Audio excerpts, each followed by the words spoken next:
ఒకసారి మీ mobile cameras ఎన్ని ఉన్నాయో చూడండి. కొందరివి 3, 4 లేదా 5 ఉంటాయి. కనిపించేటివన్నీ కెమెరాస్ కావు. అందులో ఒకటి మాత్రమే ప్రైమరీ కెమెరా. ఆ ఒక్క లెన్స్ ఉంటే చాలు రెగ్యులర్ ఫొటోస్ క్యాప్చర్ చేసుకోవచ్చు. కావాలంటే ఈ వీడియో అయ్యాక మీరు కెమెరా ఓపెన్ చేసి ట్రై చేయండి. ఈ లెన్స్ 26mm to 30mm వరకు స్టాండర్డ్ ఫోకల్ లెంత్ ఉంటుంది. ఒకటే లెన్స్ తోటి ఫోటో తీస్తున్నప్పుడు మరి మిగతావి ఎందుకు? మిగతా లెన్స్ ఇమేజ్ క్వాలిటీని ఇంప్రూవ్ చేస్తాయి. వైడ్ లెన్స్ ఇది మీ mobile main camera.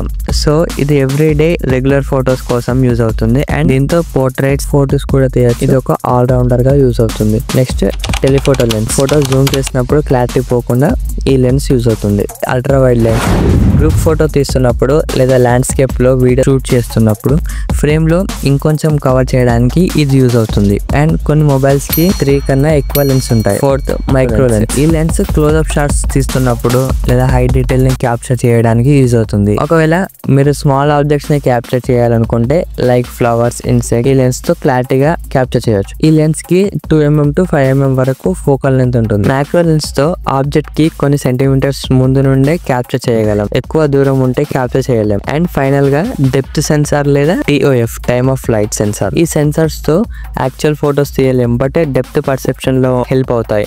And portrait mode లో కూడా ఈ లెన్స్ యూజ్ అవుతాయి. ఫోటో క్యాప్చర్ చేస్తున్నప్పుడు ఆబ్జెక్ట్ ఎంత దూరంలో ఉందని మెజర్ చేసి ఆబ్జెక్ట్ కాకుండా మిగతా బ్యాక్గ్రౌండ్ ని బ్లర్ చేయగలదు. సో దీని వల్ల ఆబ్జెక్ట్ ని స్టాండ్ అవుట్ చేయగలం.